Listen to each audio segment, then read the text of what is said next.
Assalamu alaikum. Today we'll go over a very interesting topic.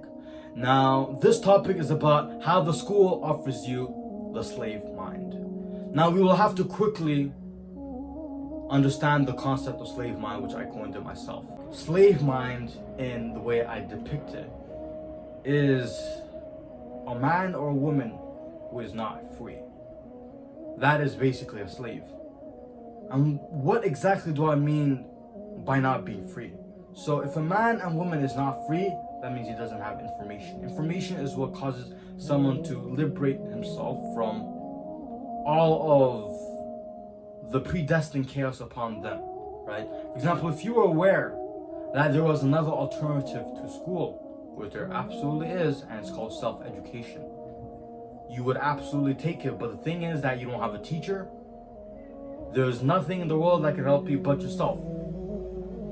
Your parents can't help you because they're old, right? They live in this 1990 past.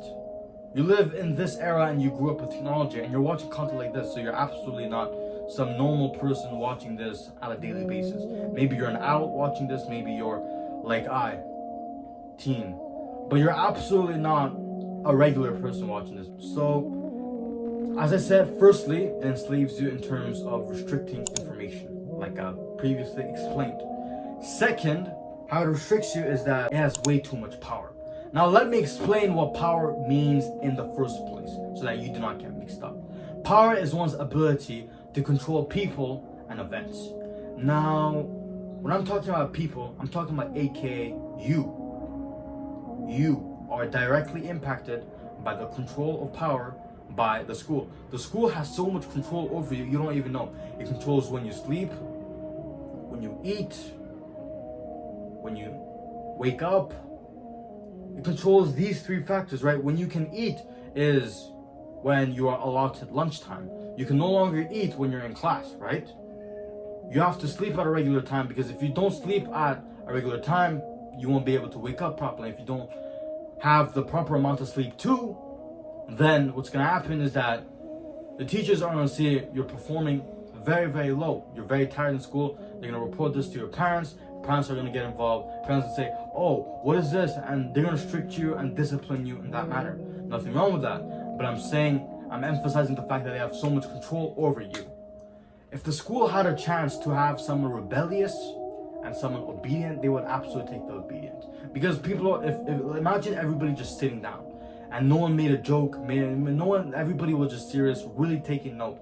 Not everybody is serious, everybody might, and some people are going to joke around, are gonna laugh, like they don't openly disrespect the teacher, but they're in a place where they feel so bored, like they have no stimulation, so that's what they resort to, right?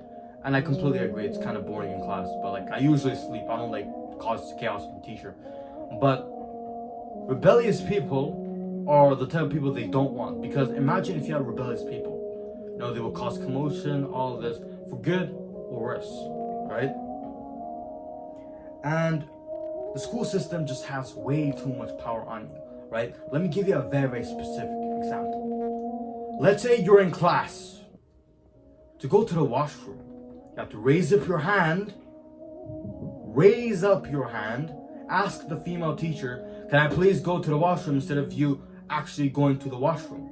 You have to ask the female teacher, boom, can I please go to the washroom? The reason why I'm saying female teacher is because female teachers are the most people who occupy school, right? Those are predominantly the teachers usually. There's men teachers and female teachers, but it's usually female, because in a more logical perspective, it makes sense, and I'll explain. Because females are better at taking care of children than men. They're biologically wired to do so, and they're biologically more comfortable to doing so. So I can attest to that. But that's exactly why teachers are mostly the teachers. So I'm using female as an example, so not being sexist or anything in that regard, because I'm usually called sexist for saying those type of stuff. I'm not intentional, I just say that because it's kind of true. But regardless, you have to raise up your hand to a female teacher and ask her, can I please go to the washroom? And she says, you better come back early. Now she gives you a hall pass, because if you don't come with a hall pass, and some guy, some supervisor looks and, usually around the halls, looks at you without a hall pass, sent to the office, right? Do you see that? For example, don't you see a trend that school, you need to seek for permission for every single thing, right? Going into the office and being punished, suspension or detention is equivalent to being fired in an actual labor location. Because 9 to 5 is similar to school, right? If you did not know, there's this wild conspiracy, but it's actually true, that school programs you to work in a 9 to 5 job because it restricts you from the information that it requires you to have. If you had high quality information, you would have high quality action, and that would equal to high quality results. But because you don't take upon this true education as a burden upon you, because true education is a burden, because you're gonna have to go this route down on your own because no one else is willing to do so, and I'm truly here to help you. And this channel is meant for men, catered for men who understand that they have value outside the school system and that they can build their own schools through the power of self-education. And my channel hopes to be the catalyst, the igniter to wisdom and knowledge that will bring about your 2.0 selves. You understand? So school just has tremendous power over you, and it programs you to a 9 to 5 job. Now, there's another point I want to raise. Now, school in of itself is a concept that is so flawed, it's crazy. School causes men to be weak in so many multitudes of ways. It trains them to be lazy, to be non-confrontational, because you have authority figures everywhere telling you, don't talk, don't do this. Obedience is fine, but that manner of obedience men were never conditioned to be in. Do you think back in, let's go back in ancient civilization while school never existed? You think they had the time to go, let me learn some math? No, they had absolutely no time for that. They were like, okay, the woman stays, doing the cooking and everything. They didn't have any kitchen appliance or anything of that sort. So they had to really they gather up the woods and make the fire and then put some cauldron or whatever they had at that time, and they just cook the food or whatever. And they take care of the children. The reason why women did that and men did the hunting and most of the aggressive work is because that assured the best chances of survival. This is biology. This is an actual fact. That's why men do the things they do and women do the things they do.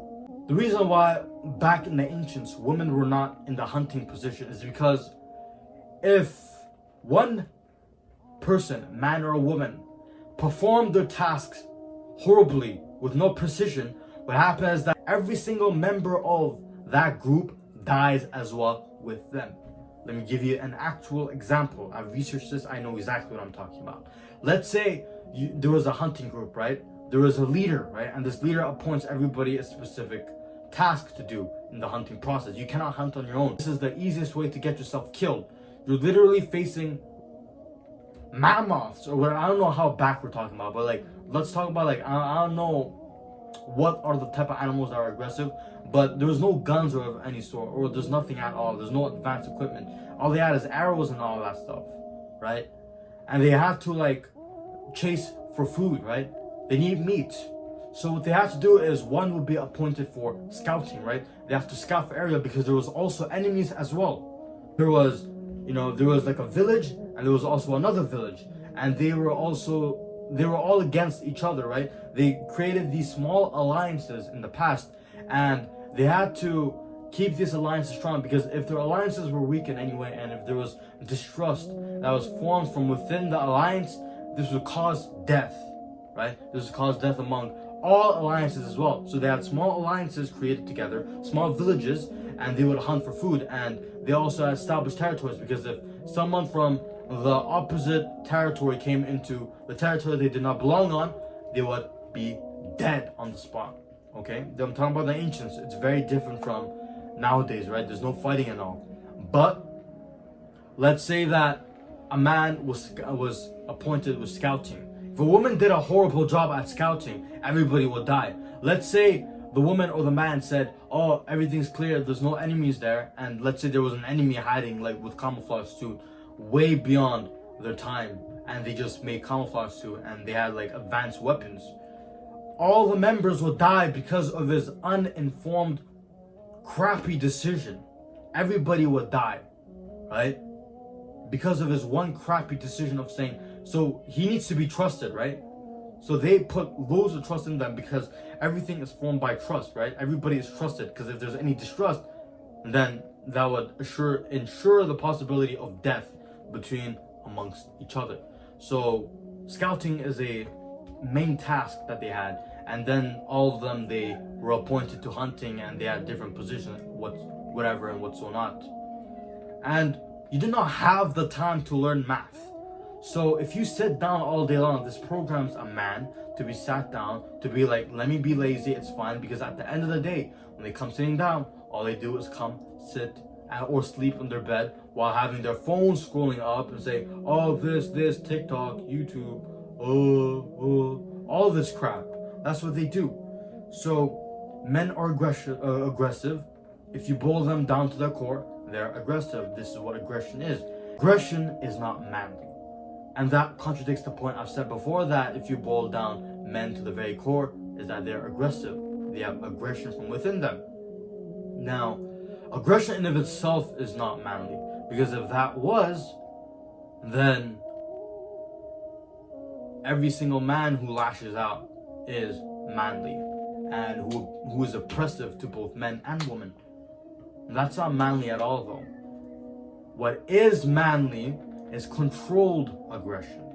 When you channel in your inner aggression to lead, to perform positive, productive actions meant for the greater good. So controlled aggression would be basically learning how to fight so that you can defend your family, working out to defend your family. Let's say if you learn how to fight kickboxing, or I know some individuals who kickbox or does taekwondo. Actually, the person I'm actually making this video for, and I do believe this will help others as well, but he heavily inspired me in making this video targeted for him. He does taekwondo, right? He wants to protect his family, right? He wants to protect his family. So there's absolutely nothing wrong with being aggressive in that manner to protect your family, right? That is manly. That is absolutely respect. I respect him for that. And if I have to go one-on-one combat, khalas, no problem. I already lost. I give up. School just takes that away from us. Can you imagine a life where you can just, at the age of 30, you retire? No more job, no more nothing. Working, absolutely fine, right? Let's say you retire at the age of 30, but you can still continue working. You can now that you have the freedom, yes, you could just let me just move on to the sunset and just move on with my family and all of that, which I would do, but I don't plan on doing that. Like, I want to really retire as early as possible. My plan is drop out of college if I make this YouTube thing successful. So make sure you do subscribe. This is a very, very ambitious dream, the most ambitious dream that I've ever had before. Me and him, and we have another a high-level brotherhood group of friends. Boom. We're all rich, we're all practicing, we all have family, right?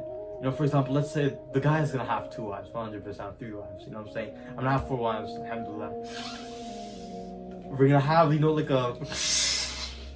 gonna have a sisterhood, you know what I'm saying? For example, all my 4 wives are assembled together. We're gonna have my, the nameless that I've said, we're gonna have him with 2 wives, chilling. I'm saying, me and him, we're together, we're in a different spot, right? And all those 7 wives together chilling in a sisterhood. That's crazy. Then we have other men as well, because right now I only get to meet him as an individual, right? And that's crazy. True education is what I want you to want, and this is exactly the path I'm taking. The ambitious goals that I have, I want to share with you, because you are absolutely in my goal. I'm genuinely not lying.